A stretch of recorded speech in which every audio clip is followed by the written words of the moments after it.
믿고 싶습니다. 저는 박민성 제1공단 전력관리소장 응우엔 떤입니다.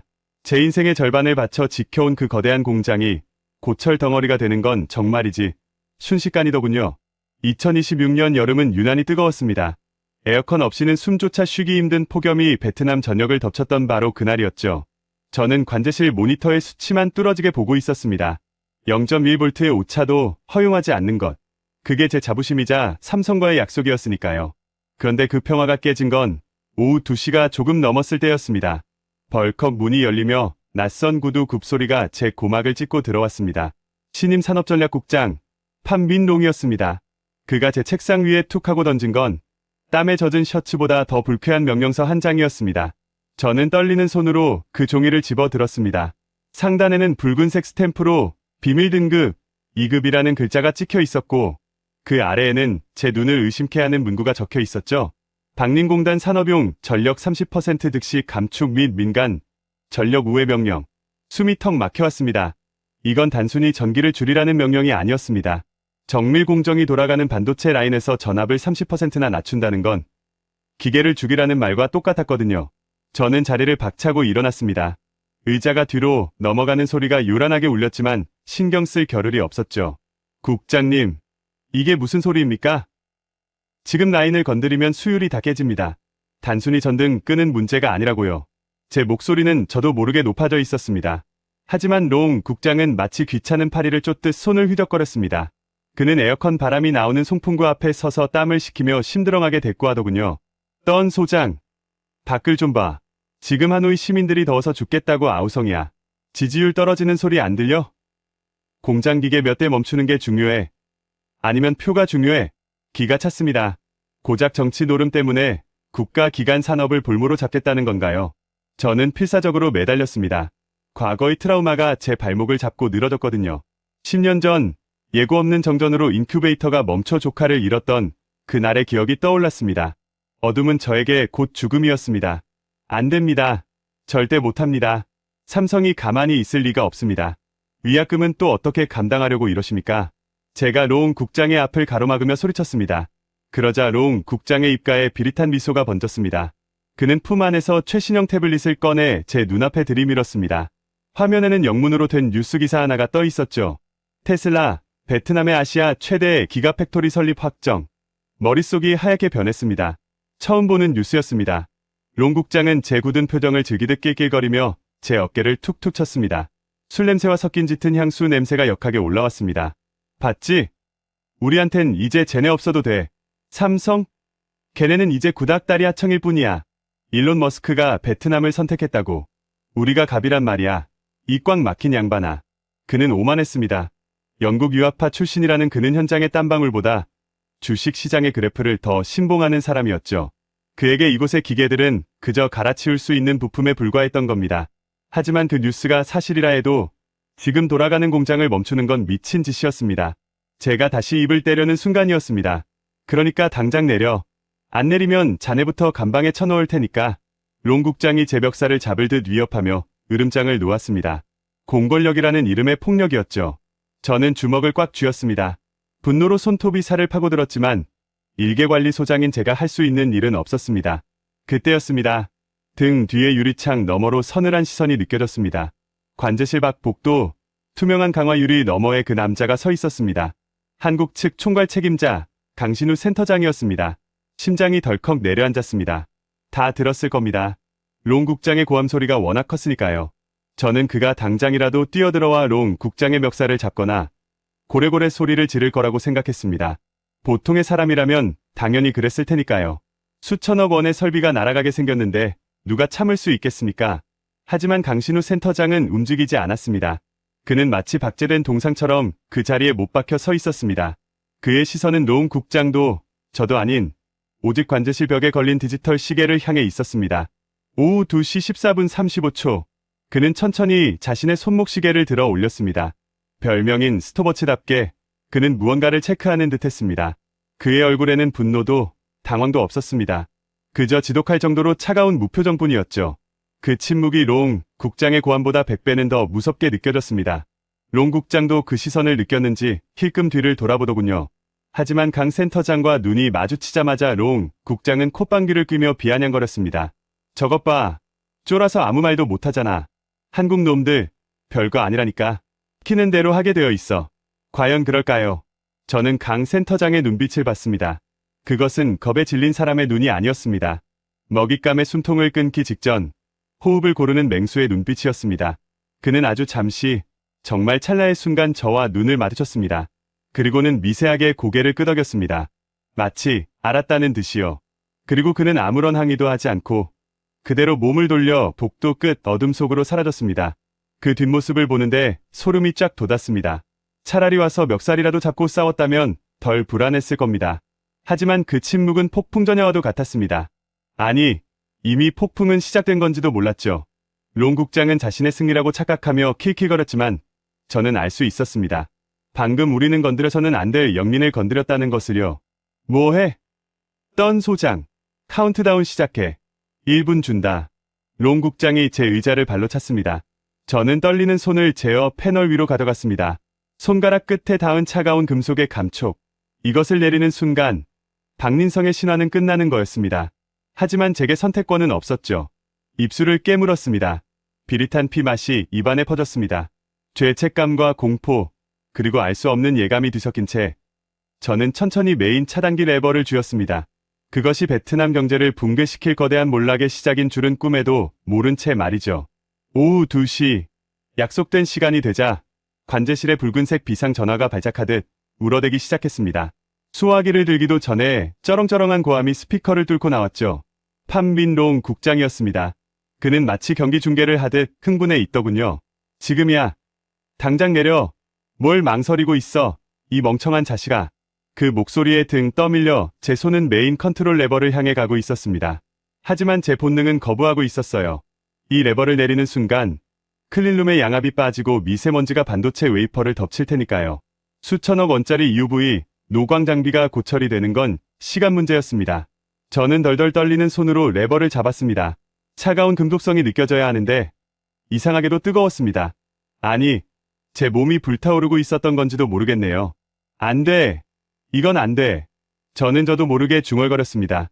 그리고는 레버를 내리는 대신 메인 서버로 들어가는 퓨즈 박스를 양손으로 움켜쥐었습니다. 미친 짓이었죠. 수만 볼트의 전류가 흐르는 곳이었습니다. 절연 장갑을 꼈지만 엄청난 열기가 손바닥을 파고들었습니다. 살타는 냄새가 코를 찔렀습니다. 손바닥 껍질이 벗겨지는 고통이 밀려왔지만 저는 이를 악물고 버텼습니다. 제가 여기서 퓨즈를 물리적으로 잡고 있으면 차단기가 내려가도 최소한의 비상 전력은 유지할 수 있었거든요. 그게 기술자로서 제가 할 수 있는 마지막 발악이었습니다. 눈앞이 캄캄해지고 식은땀이 비 오듯 쏟아졌습니다. 소장님, 뭐 하시는 겁니까? 죽으려고 작정했어요. 부하 직원 민이 비명을 지르며 달려오려 했지만 저는 오지 말라고 고개를 저었습니다. 롱 국장은 CCTV로 이 상황을 보고 있었는지 전화기 너머로 쌍욕을 퍼붓더군요. 죽고 싶어서 환장했냐고 말이죠. 네, 차라리 죽는 게 나았습니다. 제 손으로 만든 이 완벽한 시스템이 정치 노름에 망가지는 걸 보느니 말이죠. 그때였습니다. 누군가 제 뜨거운 손목을 아주 차갑고 단단한 힘으로 낚아챘습니다. 강신우 센터장이었습니다. 그는 언제 들어왔는지 제 옆에 서서 무표정한 얼굴로 저를 내려다보고 있었습니다. 그의 손은 얼음장처럼 차가웠습니다. 저는 고통과 혼란 속에 그를 쳐다보며 애원하듯 말했습니다. 센터장님, 이거 끊기면 다 죽습니다. 제가 잡고 있을 테니까. 말이 제대로 나오지 않았습니다. 그런데 강 센터장의 입에서 나온 말은 제 귀를 의심케 했습니다. 그는 화를 내지도 당황하지도 않았습니다. 그저 더러운 것을 치우듯 제 손을 퓨즈 박스에서 떼어내며 낮게 읊조렸죠. 놓으세요, 소장님. 끄게 놔둡니다. 순간 멍해졌습니다. 끄게 놔두라니요. 지금 제정신입니까? 제가 멍한 눈으로 그를 바라보는 사이 강 센터장은 아주 침착하게 손수건을 꺼내 제 화상 입은 손을 감싸주었습니다. 그리고는 턱짓으로 메인 레버를 가리켰습니다. 명령대로 하세요. 저들이 원하는 대로. 그의 눈빛은 너무나 확고해서 거역할 수 없는 압력이 느껴졌습니다. 마치 이미 모든 계산이 끝난 사람처럼 보였죠. 저는 홀린 듯 고개를 끄덕이고 떨리는 손으로 결국 메인 차단기 레버를 끝까지 당겼습니다. 거대한 둔기가 철문을 때리는 듯한 육중한 진동이 지하 전력구를 뒤흔들었습니다. 그리고 그 직후 세상의 소리가 사라졌습니다. 거칠게 돌아가던 수천 대의 냉각팬 소리, 공기 압축기 소리, 컨베이어 벨트가 돌아가는 소리, 그 모든 기계적 소음이 거짓말처럼 뚝 끊겼습니다. 축구장 20개 크기의 거대한 공장이 단 1초 만에 죽어버린 겁니다. 창밖을 보니 믿을 수 없는 광경이 펼쳐졌습니다. 대낮인데도 공단 전체가 시커먼 암흑 속에 잠겼습니다. 아, 제 입에서 탄식이 터져 나왔습니다. 비상등 몇 개만이 희미하게 껌뻑거리는 그 어둠 속에서 10년 전 조카의 죽음이 떠올라 숨을 쉴 수가 없었습니다. 공포였습니다. 완벽한 어둠은 저에게 지옥이었습니다. 그런데 그 지옥 속에서 유일하게 빛나는 것이 있었습니다. 바로 강신우 센터장의 얼굴이었습니다. 정확히 말하면 그가 들고 있는 태블릿 PC의 화면, 불빛이 그의 얼굴을 비추고 있었죠. 푸르스름한 불빛 아래 드러난 그의 표정은 소름 끼칠 정도로 평온했습니다. 그는 아수라장이 된 현장은 쳐다보지도 않았습니다. 그저 태블릿 화면에 뜬 로그 기록을 확인하고 있었죠. 저는 떨리는 몸을 일으켜 그 화면을 훔쳐봤습니다. 거기엔 복잡한 전력 수치 대신 간결한 한 문장이 떠 있었습니다. 베트남 정부 귀책 사유에 의한 강제 단전 확인. 철수 명분 충족률 100%. 순간 등골이 오싹해졌습니다. 이건 단순한 사고 기록이 아니었습니다. 마치 이 상황을 기다렸다는 듯 모든 법적 요건을 검토하는 자동화 프로그램이 돌아가고 있었던 겁니다. 강 센터장의 손가락이 화면 위를 미끄러졌습니다. 전송. 그의 짧은 한마디와 함께 화면의 로딩바가 순식간에 채워졌습니다. 그리고 동시에 제 개인 단말기로 알림이 울렸습니다. 본사로부터 온 긴급 메시지였습니다. 전 직원 철수 준비 및 보안 등급 격상. 지금부터 플랜 B를 가동합니다. 그제야 깨달았습니다. 롱 국장이 샴페인을 터뜨리며 좋아하던 그 시각. 한국인들은 이미 짐을 싸고 있었던 겁니다. 그들은 화를 내지 않은 게 아니었어요. 그들은 칼을 갈고 있었던 겁니다. 그것도 아주 예리하고 치명적인 독이 묻은 칼을요. 강 센터장은 태블릿을 닫으며 저를 돌아봤습니다. 어둠 속에서 그의 눈이 번뜩였습니다. 수고하셨습니다, 소장님. 이제 쇼는 끝났으니 진짜 비즈니스를 하러 가시죠. 그는 저를 부축해 일으켰습니다. 하지만 저는 다리에 힘이 풀려 제대로 설 수조차 없었습니다. 4,300억 원이 날아간 자리에서 그는 너무나도 태연했습니다. 롱 국장의 고함 소리보다, 눈앞의 암흑보다 강신우라는 남자의 그 차가운 이성이 저는 더 무서웠습니다. 우리는 비상 전원이 켜진 복도를 걸어 나갔습니다. 복도 끝에서 희미한 사이렌 소리가 들려오기 시작했죠. 하지만 저는 알 수 있었습니다. 진짜 재앙은 전기가 끊긴 지금이 아니라 전기가 다시 들어오는 순간 시작될 거라는 사실을요. 강신우 센터장의 구두 굽소리가 텅 빈 공장을 울렸습니다. 그 소리는 마치 베트남 경제를 향해 다가오는 장송곡처럼 들렸습니다. 베트남 정부 청사 대회의실은 시원하다 못해 추웠습니다. 밖은 40도의 폭염으로 아스팔트가 녹아내리고 있었지만 이곳은 별천지였죠. 팜빈 롱 국장은 상석에 다리를 꼬고 앉아 여유롭게 몽블랑 만년필을 굴리고 있었습니다. 그의 뒤로는 수십 명의 기자들이 카메라 플래시를 터뜨릴 준비를 하고 있었고요. 그는 확신하고 있었습니다. 한국이 꼬리를 내리고 기어 들어올 거라고요. 전기를 끊어버린 지 불과 3시간. 반도체 공장에서 3시간의 정전은 곧 사망 선고나 다름없으니까요. 그는 제 옆구리를 툭 치며 귓속말로 속삭였습니다. 봐라. 떤 소장. 한국 놈들. 분명 사과 상자의 달러를 꽉 채워올 거다. 그게 비즈니스야. 오후 4시 정각. 회의실 문이 열리고 강신우 센터장이 들어왔습니다. 그의 뒤로 검은 정장을 입은 변호인단 5명이 도열했습니다. 그런데 뭔가 이상했습니다. 그들의 손에는 롱 국장이 기대했던 두툼한 현금, 가방이나 선물 상자가 없었습니다. 그저 얇은 서류 가방 하나뿐이었죠. 강 센터장은 롱 국장에게 목례조차 하지 않았습니다. 그는 뚜벅뚜벅 걸어와 맞은편 의자에 앉더니 말없이 서류 가방을 열었습니다. 공기 중에 묘한 긴장감이 흘렀습니다. 오셨군. 그래. 내 제안은 생각해봤나? 전력단가 2배 인상. 그리고 테슬라 유치기금 5천억 돈 기부. 롱 국장이 거만하게 조건을 불렀습니다. 기자들의 타자치는 소리가 빗소리처럼 울렸습니다. 저는 침을 꿀꺽 삼켰습니다. 거절하면 끝장이니까요. 제발 굽히고 들어갔으면 하는 심정이었습니다. 하지만 강 센터장의 입에서 나온 말은 전혀 딴판이었습니다. 잘못 알고 계시는군요, 국장님. 강 센터장은 서류 봉투 2개를 테이블 위에 미끄러뜨리듯 내밀었습니다. 저희는 협상을 하러 온 게 아닙니다. 통보를 하러 왔습니다. 롱 국장의 눈썹이 꿈틀했습니다. 그가 첫 번째 봉투를 신경질적으로 뜯었습니다. 안에서 나온 건 현금 다발이 아니라 빼곡한 숫자가 적힌 문서였습니다. 내용을 확인한 롱 국장의 얼굴이 순식간에 불그락푸르락 변해갔습니다. 이게 이게 뭐야? 피해보상 청구서 4,300억 원? 그렇습니다. 그것은 정전으로 인해 발생한 웨이퍼 손실액 전액을 청구하는 문서였습니다. 롱 국장은 기가 차다는 듯 터수슴을 터뜨렸습니다. 이봐요, 강 센터장. 여기가 어딘 줄 알고 이딴 걸 내밀어? 베트남 땅에서 전기 좀 쓰게 해뒀더니 아주 기고만장하구먼. 하지만 강 센터장은 동요하지 않았습니다. 그는 아주 차분하게 두 번째 봉투를 가리켰습니다. 그건 시작에 불과합니다. 진짜는 그겁니다. 롱 국장이 두 번째 서류를 꺼냈습니다. 문서의 제목을 본 순간 그의 동공이 지진이라도 난 듯 흔들렸습니다. 그곳엔 한글로 글로벌 최저한세 및 이중과세 청구서라고 선명하게 적혀 있었죠. 저는 그게 무슨 뜻인지 몰랐지만 롱 국장은 영국 유학파답게 그 의미를 정확히 알고 있는 듯했습니다. 너희들 지금 세금을 한국에 다 내겠다는 거야? 강 센터장이 고개를 끄덕였습니다. 베트남 정부가 일방적인 계약 위반을 했으니 저희는 베트남에 세금을 낼 의무가 사라졌습니다. 따라서 지난 5년간 감면받았던 법인세 혜택을 전액 한국 국세청에 납부하겠습니다. 베트남 국고로 들어갈 돈은 0원입니다. 장내가 술렁거렸습니다. 기자들도 웅성거리기 시작했죠.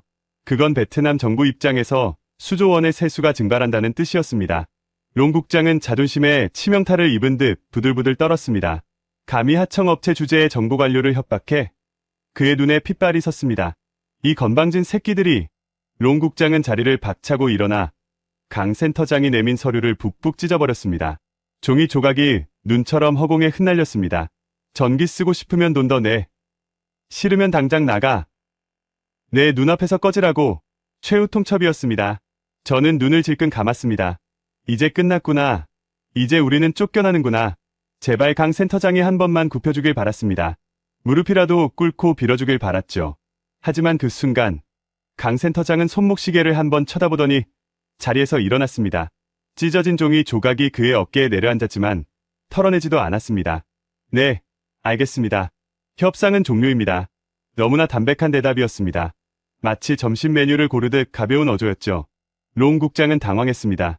자신이 소리를 지르면 상대가 빌 줄 알았는데 너무 쉽게 포기해버리니까요. 뭐? 지금 뭐라고 했어? 나가라고 하셔서 나가는 겁니다. 저희는 오늘부로 박민성 사업장에서 완전히 철수합니다. 강 센터장은 뒤도 돌아보지 않고 변호인단과 함께 몸을 돌렸습니다. 그 단호한 뒷모습에 회의실 전체가 얼어붙었습니다. 기자들도 셔터 누르는 걸 잊은 채 멍하니 그들을 바라봤죠. 롱 국장은 멍하니 서 있다가 강 센터장이 문손잡이를 잡을 때쯤에야 다급히 소리쳤습니다. 가면 다시는 못 돌아와. 너희 장비들 내가 다 압류해버릴 거야. 알겠어? 강 센터장은 문을 열다 말고 잠시 멈칫했습니다. 그리고 고개만 살짝 돌려 롱 국장을 바라봤습니다. 그 눈빛에는 조롱도 분노도 없었습니다. 그저 측은함만이 담겨 있었죠. 압류하십시오. 어차피 껍데기뿐일 테니까. 문이 닫혔습니다. 강 센터장이 사라지자마자 롱 국장의 책상 위에 놓인 붉은색 한라인 전화기가 요란하게 울렸습니다. 본사로부터 온 전화였죠. 하지만 롱 국장이 떨리는 손으로 수화기를 들기도 전에 전화는 툭 하고 끊겨버렸습니다. 손절 신호였습니다. 강신우 센터장이 떠난 뒤 관제실에는 무거운 침묵만이 감돌았습니다. 하지만 저는 멍하니 있을 수만은 없었습니다. 본 전력은 끊겼지만 아직 희망은 남아 있었거든요. 바로 지하 3층 벙커에 있는 비상발전기, 즉 UPS 시스템이었습니다. 그 거대한 배터리 룸만 살려내면 적어도 클린룸의 공조 시스템은 유지할 수 있었습니다. 먼지 한 톨이라도 들어가면 수천억 원짜리 장비가 고철이 되는 건 순식간이니 그것만은 막아야 했습니다. 민, 정신 차려. 나랑 지하로 간다. 저는 구석에서 떨고 있는 부하 직원 민의 어깨를 강하게 흔들었습니다. 민은 제게 아들과도 같은 존재였습니다. 고등학교 졸업 후 갈 곳 없는 그를 제가 거두어 기술을 가르쳤고 제 기술적 노하우를 모두 전수한 수제자였죠. 녀석은 겁에 질린 눈으로 저를 쳐다봤지만 저는 녀석의 손에 랜턴을 쥐어주고 무작정 지하 계단으로 뛰었습니다. 지하 전력구는 이미 찜통이었습니다. 냉각팬이 멈추자 열기가 빠져나가지 못해 숨이 턱턱 막혀왔습니다. 어둠 속에서 오직 우리 두 사람의 거친 숨소리와 발자국 소리만 울렸습니다. 저는 미친 듯이 제어 패널 앞으로 달려갔습니다. 잘 들어. 내가 수동으로 바이패스 라인을 열 테니까 너는 메인보드 쪽 쿨링 밸브를 열어. 타이밍 놓치면 과부하로 다 터진다. 알겠지? 저는 땀으로 범벅이 된 손으로 복잡한 레버들을 조작하기 시작했습니다. 손가락 마디마디가 비명을 질렀지만 멈출 수 없었습니다. 이건 단순한 기계가 아니라 제 자존심이자 제 인생이었습니다. 10년 전 조카를 잃었을 때 맹세했던 절대 꺼지지 않는 불빛을 지키기 위한 마지막 사투였죠. 민, 준비됐어? 하나, 둘, 셋 하면 여는 거야.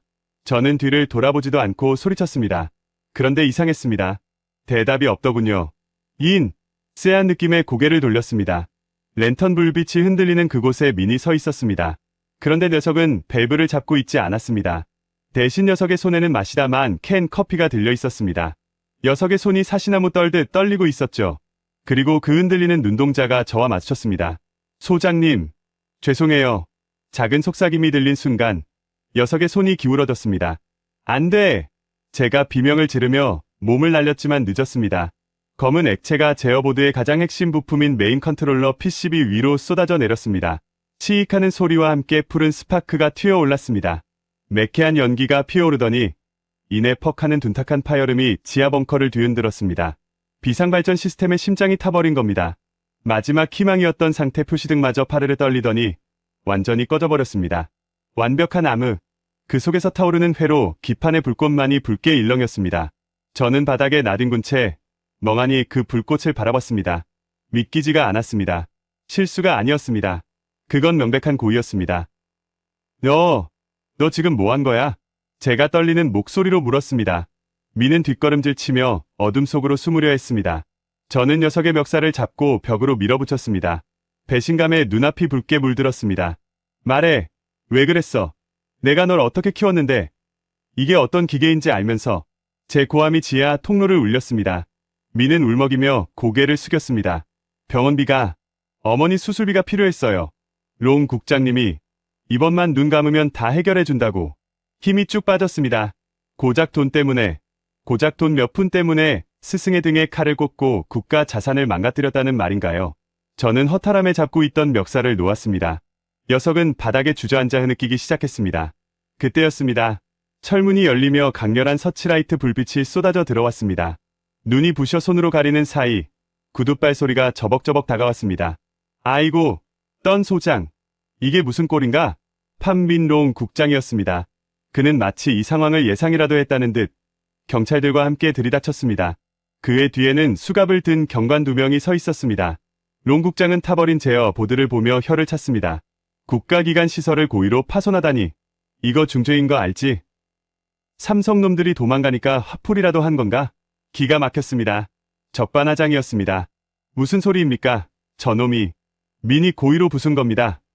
국장님이 시켰잖아요. 저는 바닥에 주저앉은 민을 가리키며 소리쳤습니다. 롱 국장은 피식 웃으며 민을 쳐다봤습니다. 그래?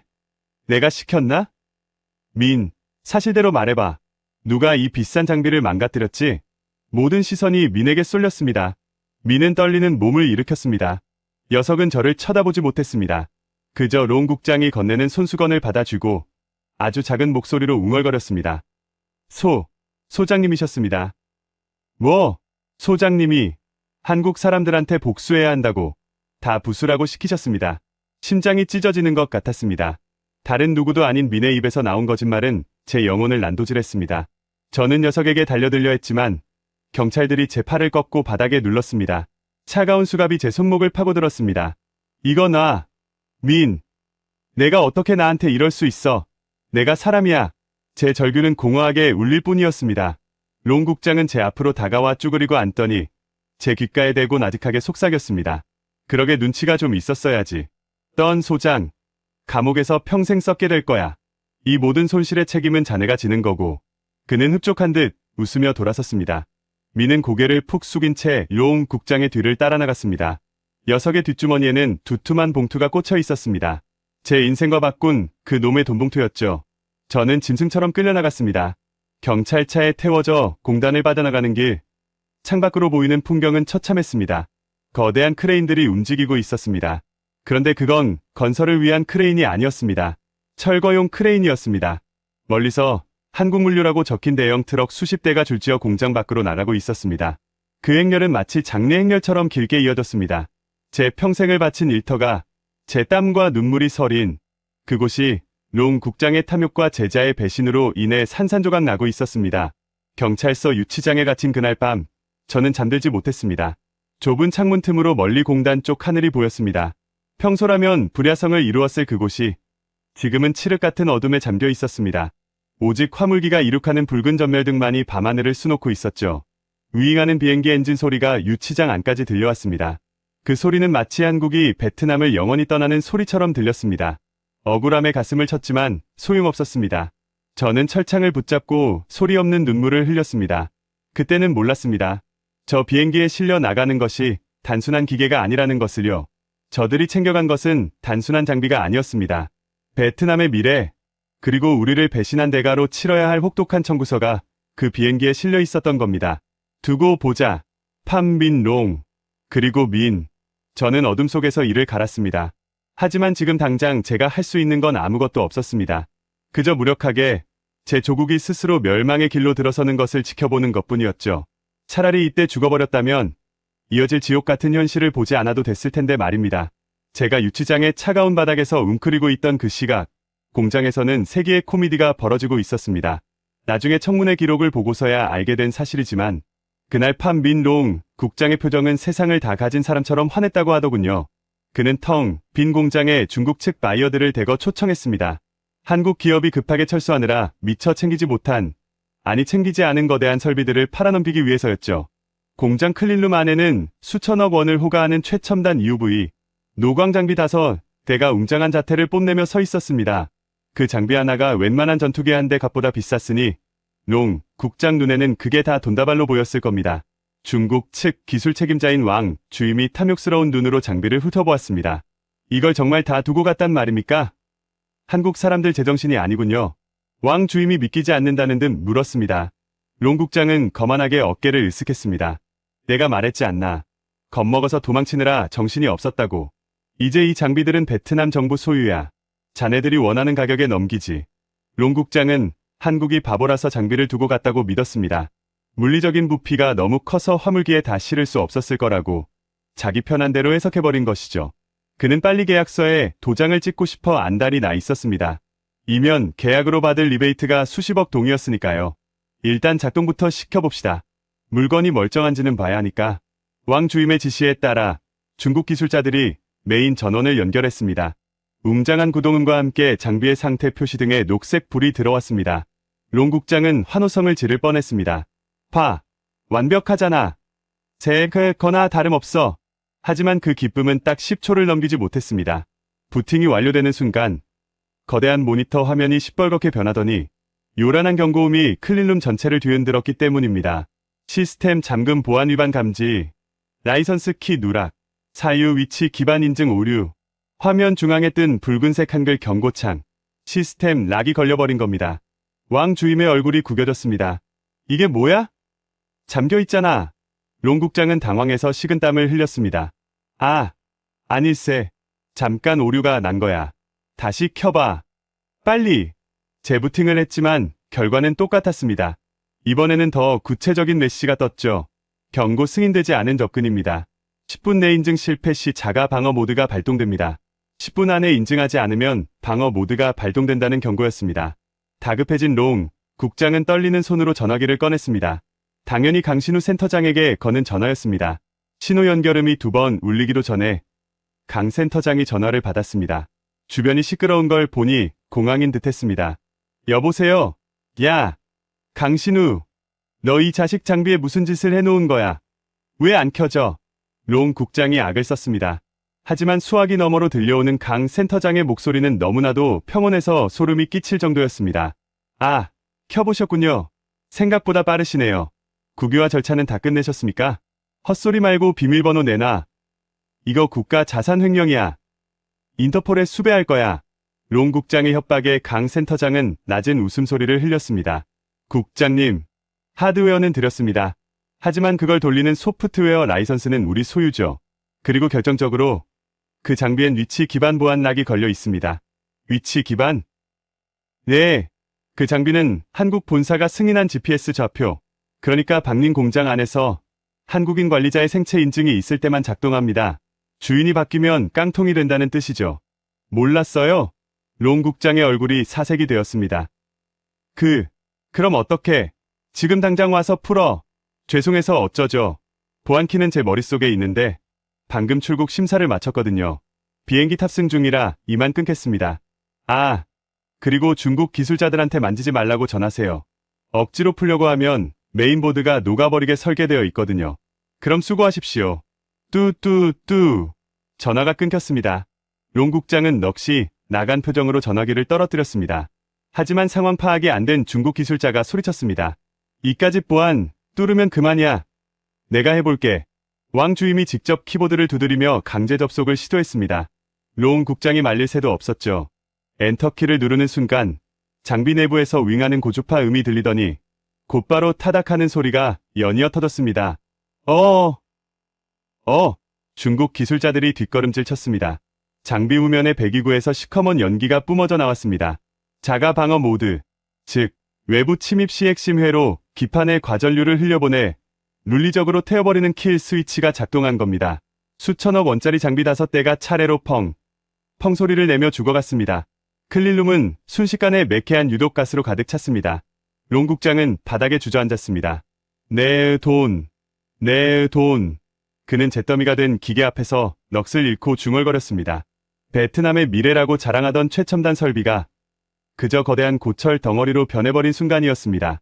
한국은 무력이 아니라 압도적인 기술 격차로 완벽한 복수를 끝내고 떠난 겁니다. 같은 시각, 저는 유치장 창틀에 매달려 밤하늘을 올려다보고 있었습니다. 머리 위로 거대한 비행기 한 대가 굉음을 내며 날아오르고 있었습니다. 빛의 꼬리 날개에 선명하게 박인 태극 마크, 그리고 그 옆에 희미하게 보이는 삼성 로고, 강신우 센터장이 탄 비행기였습니다. 활주로의 유도 등 불빛이 비행기를 배웅하듯 반짝였습니다. 저는 그 모습을 보며 묘한 전율을 느꼈습니다. 억울하게 갇힌 처지였지만 가슴 한구석이 뻥 뚫리는 듯한 쾌감이 들었거든요. 저 비행기가 떠나는 순간 베트남의 제조업 신화도 끝이 났다는 것을 저는 직감했습니다. 한국인들은 빈손으로 떠나지 않았습니다. 그들은 베트남이 가질 수 있었던 모든 기회와 미래를 싹 걷어가지고 떠난 것입니다. 비행기가 구름 속으로 사라지자 유치장 안의 형광등이 파르르 떨리더니 픽 하고 꺼졌습니다. 또 정전이었습니다. 발전소가 멈춰가고 있었으니까요. 어둠 속에 홀로 남겨진 저는 쓴웃음을 지었습니다. 잘 가세요. 그리고 부디 다시는 돌아오지 마세요. 어둠은 이제 시작이었습니다. 그리고 날이 밝으면 롱 국장과 이 나라는 진짜 지옥을 맛보게 될 거였습니다. 다음 날 아침이 밝았습니다. 하지만 박민성의 태양은 희망이 아니라 절망을 비추고 있었습니다. 평소라면 오토바이 3만 대의 엔진 소리로 활기찼을 출근길이 이날은 도살장으로 끌려가는 짐승들의 행렬처럼 무겁고 살벌했습니다. 오전 7시, 야간 조가 퇴근하고 주간 조가 출근하는 교대 시간. 공단 정문 앞은 인산인해를 이루었습니다. 평생 이 공장에서 밥을 먹고 가족을 부양해 온 3만 명의 노동자들이 굳게 닫힌 철문 앞에서 웅성거리고 있었죠. 그들의 시선은 모두 정문 기둥에 붙은 하얀 종이 한 장에 꽂혀 있었습니다. 화려한 현수막도 거창한 공고문도 아니었습니다. 그저 급하게 출력한 듯한 투박한 A사 용지 한 장. 그 내용은 너무나도 간결해서 더 잔인했습니다. 사업장 폐쇄 및 인도법인 통합 안내, 전 직원 근로 계약 종료, 단두 줄이었습니다. 베트남 경제의 20%를 책임지던 거대 기업이 작별을 고하는 방식치고는 너무나 허무했죠. 노동자들은 믿을 수 없다는 표정으로 철문을 흔들어댔습니다. 문을 열라고 소리쳤지만 돌아오는 건 텅 빈 경비실의 정적뿐이었습니다. 이미 한국인 관리자들은 물론 보안업체 직원들까지 새벽같이 철수한 뒤였습니다. 분노한 군중이 돌을 던지기 시작했고 정문의 강화 유리가 깨져나가는 모습이 보였습니다. 그 시각, 저는 유치장의 좁은 방구석에 쭈그리고 앉아 있었습니다. 밖에서 들려오는 소란스러움에 귀를 기울이고 있는데 갑자기 제 개인 소지품 보관 바구니에서 진동소리가 들려왔습니다. 끊임없이 울리는 진동소리에 졸고 있던 당직 경찰이 짜증을 내며 제 바구니를 뒤적거렸습니다. 아, 시끄러워 죽겠네. 뭔 문자가 이렇게 와. 경찰은 제 휴대폰 화면을 보더니 눈이 휘둥그레졌습니다. 그리고는 믿을 수 없다는 듯 저를 쳐다보며 휴대폰을 철창 사이로 밀어 넣었습니다. 야, 떤 소장. 이거 봐. 너 로또 당첨됐냐? 저는 떨리는 손으로 휴대폰을 집어들었습니다. 은행 앱 알림이 화면을 가득 채우고 있었습니다. 입금 안내 삼성전자 급여 및 특별 위로금. 입금액 1억 5천만 동. 숨이 턱 막혔습니다. 월급뿐만이 아니었습니다. 퇴직금, 그리고 위로금이라는 명목으로 평소 연봉의 3배에 달하는 거액이 입금된 것입니다. 크로를 내려보니 저뿐만이 아니었습니다. 단체 채팅방에는 3만 명의 직원들이 동시에 입금 문자를 받고 충격에 빠진 글들이 폭주하고 있었습니다. 형님, 이거 진짜입니까? 한국 사람들 떠나면서 돈을 다 넣어줬는데요. 우리 버리고 도망간 거 아니었어요? 롱 국장이 한국 놈들이 먹튀했다고 그랬잖아요. 눈물이 핑 돌았습니다. 국가는 저를 범죄자로 몰아 감옥에 가뒀는데 정작 제가 지키지 못해 떠나보낸 그 외국 기업은 마지막 순간까지 저에 대한 의리를 지킨 겁니다. 그건 단순한 돈이 아니었습니다. 당신들은 잘못이 없다. 미안하다는 그들의 무언의 메시지였습니다. 그때 유치장 벽에 걸린 낡은 TV에서 뉴스 특보가 흘러나왔습니다. 앵커의 다급한 목소리와 함께 화면이 반으로 나뉘어 송출되고 있었습니다. 왼쪽 화면은 지옥이었습니다. 박민성 공단 앞에서 폭도로 변한 노동자들이 경찰차를 뒤집고 타이어에 불을 지르는 장면이 생중계되고 있었죠. 시커먼 연기가 하늘을 뒤덮고 곤봉을 휘두르는 기동대와 피 흘리는 시민들이 뒤엉켜 아수라장이었습니다. 그리고 오른쪽 화면, 그곳은 천국이었습니다. 속보 인도 첸나이 공항, 한국 투자단 국빈급 환영. 화면 속 인도 첸나이 공항은 축제 분위기였습니다. 비행기 트랩을 내려오는 강신우 센터장의 목에는 화려한 꽃목걸이가 걸려 있었고 인도 전통 악기들이 팡파르를 울리고 있었죠. 그리고 그 아래에는 놀랍게도 인도의 모디 총리가 직접 나와 팔을 벌리고 서 있었습니다. 강 센터장이 총리와 포옹을 나누자 수천 명의 인도 환영 인파가 꽃가루를 뿌리며 환호했습니다. 화면 하단에는 자막이 빠르게 지나갔습니다. 인도 정부, 한국 기업의 공장 부지 100년 무상 임대 및 전력 요금 50% 감면 파격 제한. 너무나도 대조적인 두 장면. 한쪽은 돌을 던지고 한쪽은 꽃을 던지는 이 기막힌 현실 앞에서 저는 헛웃음이 나왔습니다. 롱 국장이 그토록 무시했던 한국 기업은 갈 곳 없는 하청업체가 아니라 전 세계가 모셔가려 안달난 귀한 손님이었던 겁니다. 뉴스는 곧이어 화상 인터뷰 화면으로 전환되었습니다. 익숙한 얼굴이 등장했습니다. 일론 머스크였습니다. 롱 국장이 그토록 자랑하던 테슬라의 CEO였죠. 기자가 베트남 공장 설립에 대해 묻자 머스크는 특유의 시니컬한 표정으로 딱 잘라 말했습니다. 베트남이요? 오, 그 계획은 전면 취소입니다. 오늘부로요. 기자가 이유를 묻자 그는 어깨를 으쓱하며 폭탄 발언을 던졌습니다. 약속을 헌신작처럼 버리는 나라에 누가 1달러라도 투자하겠습니까? 전기가 끊겨서 반도체 공장이 멈췄다면서요? 그런 곳에 기가 팩토리를 짓는 건 자살행위나 다름없죠. 우리는 인도로 갑니다. 한국 친구들이 가는 곳이라면 인프라는 확실하다는 뜻이니까요. 그 한마디는 확인사살이었습니다. 롱 국장이 시민들에게 자랑했던 테슬라 유치설이 새빨간 거짓말이자 허황된 꿈이었다는 것이 전 세계에 생중계된 순간이었습니다. 유치장 안의 경찰들도 할 말을 잃고 멍하니 TV를 바라봤습니다. 그들도 알았던 겁니다. 이제 이 나라는 끝났다는 것을요. 그리고 바로 그 순간이었습니다. 우웅거리는 소리와 함께 건물이 미세하게 진동하기 시작했습니다. 지진인가 싶어 바닥을 짚었는데 그 진동은 땅이 아니라 공기 중에서 느껴지는 파동이었습니다. 저는 직감적으로 그게 무슨 신호인지 알았습니다. 전력 기술자로서 평생 들어본 적 없지만 이론으로만 알고 있던 공포의 소리였죠. 산업용 전력 수요가 갑자기 증발해버리자 발전소의 터빈이 갈 곳, 이른 에너지를 주체하지 못하고 역회전하며 폭주하는 소리였습니다. 박민성 전체 전력의 40%를 쓰던 삼성 공장이 멈췄습니다. 그 거대한 부하가 한순간에 사라지니 발전소 발전기들이 과속으로 돌기 시작한 겁니다. 이건 마치 달리던 자동차의 기어를 갑자기 중립으로 뺀 채 엑셀을 끝까지 밟은 것과 같았습니다. 엎드려. 다들 귀 막아. 제가 본능적으로 소리쳤습니다. 경찰들이 영문도 모른 채 저를 쳐다보는 순간 멀리서 천둥 소리보다 더 거대한 폭발음이 들려왔습니다. 발전소 변전 설비가 과전압을 견디지 못하고 터져버린 겁니다. 유치장의 형광등이 미친 듯이 깜빡거리더니 날카로운 파열음을 내며 깨져나갔습니다. 순식간에 세상이 암흑천지가 되었습니다. 유치장뿐만이 아니었습니다. 창밖으로 보이던 도시의 불빛들이 도미노처럼 하나둘씩 꺼져갔습니다. 신호등이 꺼지자 교차로에서는 차들이 뒤엉켜 경적을 울려댔고 병원과 관공서의 비상벨 소리가 도시를 뒤덮었습니다.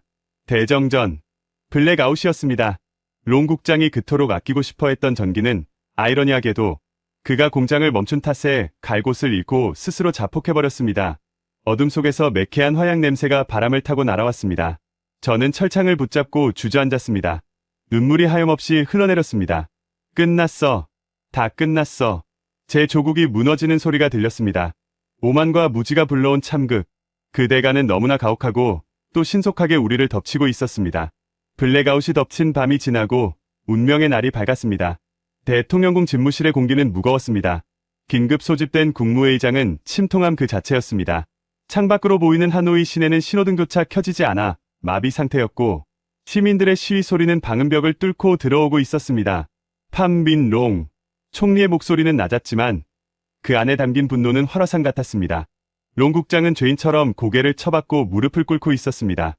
그의 명품 양복은 밤새 땀에 절어 쭈글쭈글했고 오만했던 그 눈빛은 공포로 흐리멍덩해져 있었죠. 네, 총리님. 자네가 무슨 짓을 했는지 아나? 자네의 그 멍청한 자존심 하나 때문에 이 나라의 신용등급이 하루아침에 2단계나 강등됐어. 외국인 투자 자금이 썰물처럼 빠져나가고 있단 말이다. 짝! 총리의 손이 허공을 갈라 롱 국장의 뺨을 후려쳤습니다. 롱 국장은 비명도 지르지 못한 채 바닥으로 나뒹굴었습니다. 전 국민이 지켜보는 생중계 카메라 앞에서의 처단이었습니다. 당장 그 빌어먹을 명령서 취소해. 그리고 떤 소장 석방시켜. 무슨 수를 써서라도 한국 사람들 다시 데려와. 총리의 불호령이 떨어지자마자 검찰 수사관들이 들이닥쳐 롱 국장을 짐짝처럼 끌고 나갔습니다. 그리고 곧이어 유치장 철문이 열리고 제가 풀려났습니다. 하지만 저는 기쁘지 않았습니다. 석방되자마자 제가 마주한 건 강신우 센터장이 보낸 변호인단이었습니다. 그들은 제게 서류 한 장을 건네더군요.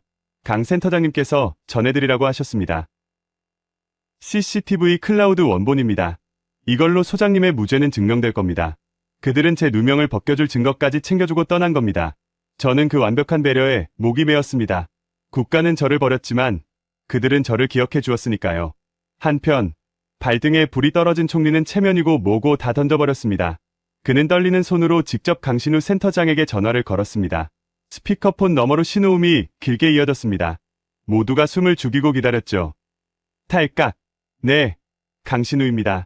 건조하기 짝이 없는 목소리였습니다. 총리는 마른 침을 삼키며 다급하게 입을 열었습니다. 강 센터장, 나 베트남 총리요. 사과하겠소. 롱 국장의 독단적인 행동이었소. 내가 이미 그자를 파면하고 구속시켰소. 그러니 제발 돌아와 주시오. 한나라의 총리가 일개 기업 본부장에게 애원하는 믿기 힘든 광경이었습니다. 총리는 계속해서 파격적인 조건을 쏟아냈습니다. 원하는 건 다 들어주겠소.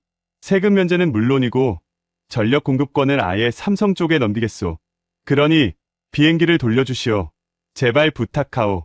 그 애절한 목소리에 누구라도 마음이 흔들릴 것 같았습니다. 하지만 수화기 너머에는 잠시 정적만이 흘렀습니다. 그리고 이어진 강 센터장의 대답은 베트남의 마지막 희망을 산산이 조각내는 것이었습니다. 총리님, 말씀은 감사합니다만 곤란합니다. 뭐가 곤란하다는 거요? 조건을 더 원하시오? 아니요. 늦었습니다. 저희는 방금 인도 정부와 투자 협약을 체결했습니다. 계약서에 도장 찍은 지 10분 됐습니다. 총리의 얼굴이 사색이 되었습니다. 그게 무슨 소리요? 계약이야 파기하면 되는 거 아니오? 위약금은 우리 정부가 다 물어주겠소. 총리는 다급하게 외쳤습니다. 하지만 강 센터장의 목소리는 차분하다 못해 서늘했습니다. 위약금만 10조 원입니다. 그리고 국가 신용도 문제라 파기하면 저희 그룹 전체가 타격을 입습니다. 무엇보다 저희 회장님께서 이렇게 말씀하셨습니다. 강 센터장은 잠시 말을 멈추더니 또렷한 목소리로 말을 이었습니다. 신뢰는 유리장과 같아서 한 번 깨지면 억만금을 줘도 다시 붙일 수 없다고요. 전기를 끊고 직원을 감옥에 보내는 나라와는 미래를 이야기할 수 없습니다. 그 말은 비수처럼 나라와 꽂혔습니다. 총리는 힘이 풀려 의자에 주저앉았습니다. 하지만 강 센터장의 통보는 거기서 끝이 아니었습니다. 그리고 총리님 책상 위에 팩스 한 장이 도착해 있을 겁니다. 확인해 보시죠. 총리의 비서실장이 사색이 된 얼굴로 팩스 한 장을 들고 뛰어왔습니다. 총리가 떨리는 손으로 종이를 받아 들었습니다. 잔류자산 전량 폐기 및 기술 보안 파기 통보서. 이게 뭐요? 폐기라니? 두고 온 장비들 말입니다.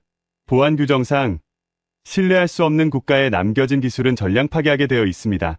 조금 전 원격으로 메인 보드 소각 명령을 내렸습니다. 이제 그 공장에 남은 건 고철 덩어리뿐입니다. 그 순간이었습니다. 창밖 멀리 공단 쪽에서 검은 연기 기둥이 치솟아 오르는 것이 보였습니다.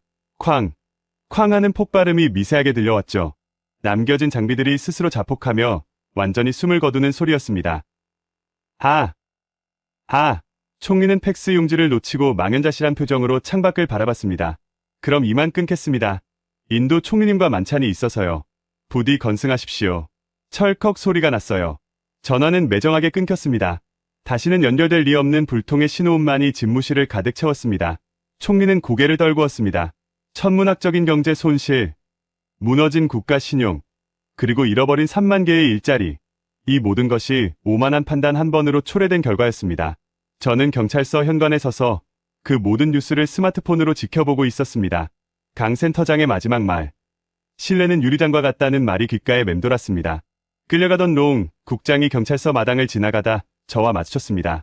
수갑을 찬 그는 이제 늙고 병든 노인처럼 초라해 보였습니다. 그는 저를 보며 무언가 말하려 입을 벌긋거렸지만 차마 소리를 내지는 못했습니다. 그의 눈에 뒤늦은 후회의 눈물이 고여 있었지만 저는 고개를 돌려버렸습니다. 해가 지고 있었습니다. 하지만 도시는 불이 켜지지 않았습니다. 전력이 부족해 가로등 교차 들어오지 않는 하노이의 밤. 하나둘씩 켜지는 건 오직 촛불뿐이었습니다. 첨단 산업의 중심지였던 이 나라가 순식간에 수십 년 전으로 퇴보해버린 겁니다. 어둠이 짙게 깔린 거리 위로 시민들의 한숨 소리만이 안개처럼 내려앉았습니다. 후회는 언제나 늦습니다. 그리고 한국은 한번 돌아서면 절대로 다시는 뒤를 돌아보지 않는 사람들이었습니다. 저는 어두워진 하늘을 올려다보며 생각했습니다.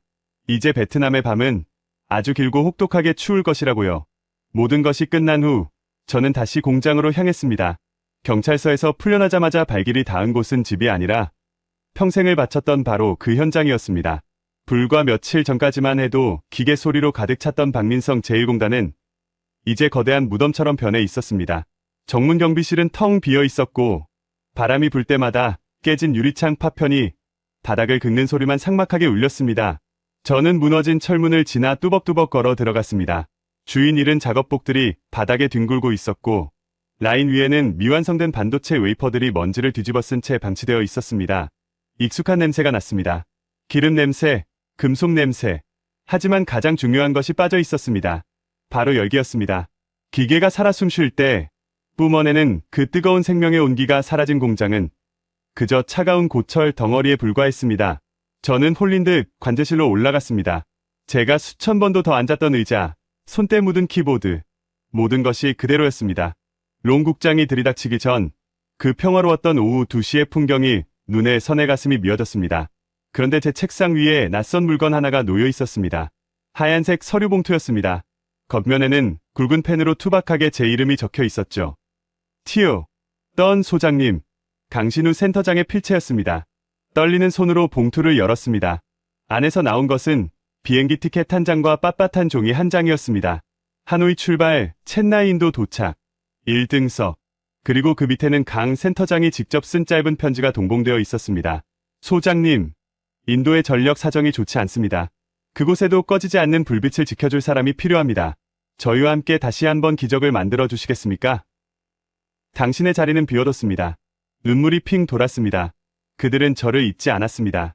범죄자 취급을 받으며 감옥에 갇혀있던 저를 위해 그들은 가장 영광스러운 탈출구를 마련해 두고 있었던 겁니다. 심지어 단순한 고용이 아니었습니다. 함께 기적을 만들자는 파트너로서의 제안이었습니다. 저는 티켓을 가슴에 품었습니다. 10년 전 조카를 잃고 어둠 속에 갇혀 살던 저에게 그들은 다시 한번 빛을 선물해 주었습니다. 그때였습니다. 관제실 입구에서 인기척이 느껴졌습니다. 소장님, 다 죽어가는 목소리. 고개를 돌려보니 민이 서 있었습니다. 며칠 사이 10년은 늙어버린 듯한 몰골이었습니다. 롱 국장에게 받은 돈은 다 어디로 갔는지 옷은 찢겨 있었고 얼굴은 멍투성이었습니다. 아마 분노한 해고 노동자들에게 당한 것 같았습니다. 민은 제 손에 들린 비행기 티켓을 보자마자 눈을 번뜩이며 달려와 제 바짓가랑이를 잡았습니다. 소장님, 저도 데려가 주세요. 소장님 가시는 거 다 알아요. 인도 가시는 거죠? 저 기술 다 배웠잖아요. 소장님 수제자잖아요. 녀석은 울며불며 매달렸습니다. 여기 있으면 저 죽어요. 사람들이 배신자라고 돌을 던져요. 아무 데서도 저를 안 받아줘요. 제발 한 번만 용서해 주세요. 네. 민의 눈물은 뜨거웠지만 제 가슴은 차갑게 식어 있었습니다. 저는 녀석을 내려다보며 물었습니다. 민, 기술자는 무엇으로 사는 줄 아나? 네? 그게 무슨... 기술자는 실력으로 사는 게 아니야. 신뢰로 사는 거다. 내가 가르친 건 기계를 고치는 법이었지 양심을 파는 법이 아니었어. 저는 매정하게 제 다리를 잡은 녀석의 손을 뿌리쳤습니다. 민이 바닥에 나뒹굴었습니다. 거짓말쟁이에게는 전기를 맡길 수 없다. 그게 내 원칙이고 강 센터장님의 원칙이다. 소장님, 제발요, 또 소장님. 민이 다시 기어오려 했지만 저는 뒤도 돌아보지 않고 짐 가방을 챙겨 들었습니다. 녀석의 절규가 텅 빈 관제실을 울렸지만 제 귀에는 그저 지나가는 바람 소리처럼 들릴 뿐이었습니다. 배신의 대가는 가혹해야 합니다. 그래야 다시는 같은 실수를 반복하지 않을 테니까요. 관제실을 나서기 전 저는 마지막으로 벽면을 바라봤습니다. 비상유도등 스위치 하나만이 켜져 있었습니다. 이 공장의 남은 최후의 불빛이었습니다. 저는 잠시 그 스위치 위에 손을 올렸습니다. 뜨거웠던 지난 20년의 세월이 손끝을 스쳐 지나갔습니다. 청춘을 바쳤고 열정을 태웠던 나의 일터. 하지만 이제는 미련 없이 보내줘야 할 시간이었습니다. 잘 자라, 베트남. 딸깍. 경쾌한 소리와 함께 스위치가 내려갔습니다. 순식간에 관제실이, 아니 공장 전체가 완벽한 암흑 속에 잠겼습니다. 민의 울음소리도 어둠에 묻혀버렸습니다. 저는 그 어둠을 뚫고 뚜벅뚜벅 걸어 나왔습니다. 두렵지 않았습니다. 제 주머니 속에는 인도로 가는 티켓이, 그리고 새로운 희망이 빛나고 있었으니까요. 몇 시간 뒤, 저는 상공 3만 피트 위 비행기 안에 있었습니다. 창밖을 내려다보니 칠흑 같은 어둠에 잠긴 하노이 시내가 보였습니다. 드문드문 켜진 촛불만이 반딧불이처럼 위태롭게 흔들리고 있었습니다. 그 옆자리, 인도 챗나이의 위성사진은 대낮처럼 환하게 빛나고 있었습니다. 저는 좌석을 뒤로 젖히며 눈을 감았습니다. 강신우 센터장이 했던 말이 다시금 떠올랐습니다. 신뢰는 유리잔과 같다. 한 번 깨지면 억만금을 줘도 붙일 수 없다. 베트남은 그 유리잔을 스스로 깨뜨렸고 그 파편에 찔려 피를 흘리고 있습니다. 이제 그들에게 남은 건 길고 긴 어둠뿐일 것입니다. 하지만 저는 빛을 향해 갑니다. 기술을 존중하고 약속을 지키는 그곳으로 말입니다. 기내 안내 방송이 흘러나왔습니다. 승객 여러분, 우리 비행기는 잠시 후 기회의 땅, 인도 챗나이 공항에 도착합니다. 비행기가 구름을 뚫고 솟구쳐 올랐습니다. 저는 더 이상 뒤를 돌아보지 않았습니다. 제 인생의 제이막이 저 찬란한 태양과 함께 떠오르고 있었으니까요. 오늘 이야기 어떠셨나요? 저는 마지막에 떤 소장이 잘 자라, 베트남 하며 공장의 스위치를 내리는 그 장면에서 가슴이 꽉 막히는 것 같았습니다. 배신과 모욕을 당했지만 끝까지 기술자로서의 자존심을 지키고 당당히 인도로 떠나는 그 뒷모습, 그리고 신뢰는 유리잔과 같다던 강신우 센터장의 서늘한 한마디가 아직도 귓가에 쟁쟁합니다. 오만했던 이들이 뒤늦게 땅을 치고 후회하는 모습을 보면서 10년 묵은 체증이 싹 내려가는 듯한 통쾌함도 느꼈고요. 그런데 선생님들, 사실 이 통쾌한 이야기 뒤에는 우리 선생님들의 피와 땀이 서려 있다는 걸 저는 잘 압니다. 지금 전 세계가 우러러보는 대한민국의 기술, 그게 하루아침에 뚝딱 만들어진 게 아니잖아요. 젊은 저는 감히 상상조차 하기 힘든 그 시절, 캄캄한 지하 수천 미터 독일 탄광에서 시커먼 석탄 가루 마셔가며 외화를 벌어오셨던 우리 형님들 기억합니다. 50도가 넘는 중동의 뜨거운 모래바람 속에서 살이 익는 고통을 참아내며 맨손으로 건물을 올리셨던 아버님들도 계시지요. 구로공단 좁은 방에서 쪽잠 주무시며 밤새워 미싱을 돌려 동생들 학비 대주셨던 우리 누님들의 눈물도 잊지 않고 있습니다. 선생님들, 가끔 거울 보시면서 아이고, 나도 이제 다 늙었네. 내가 살면서 이룬 게 뭐 있나 하며 한숨 쉬실 때 있으시죠? 절대로 그런 생각하지 마세요. 선생님들의 손등에 패인 그 깊은 주름, 투박하게 거칠어진 굳은 살. 그건 부끄러운 세월의 흔적이 아닙니다. 대한민국을 잿더미에서 세계 10대 강국으로 일으켜 세운 세상에서 가장 값진 훈장이거든요. 선생님들이 그 모진 세월을 묵묵히 견뎌주셨기에 오늘 이야기 속에 당당한 대한민국이 있을 수 있었습니다. 여러분은 그 누구보다 위대하고 자랑스러운 우리의 영웅이십니다. 저는 앞으로도 선생님들의 그 고귀한 노고가 잊히지 않도록 가슴 뜨거워지는 이야기들 부지런히 찾아오겠습니다. 적적하실 때 언제든 찾아오세요.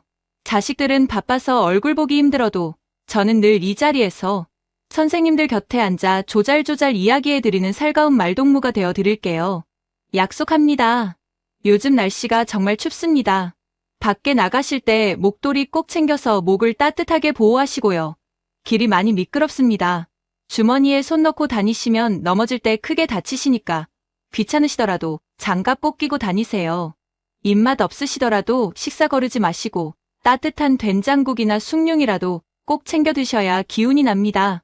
선생님들 건강이 곧 대한민국의 자산이거든요. 아프시면 안 됩니다.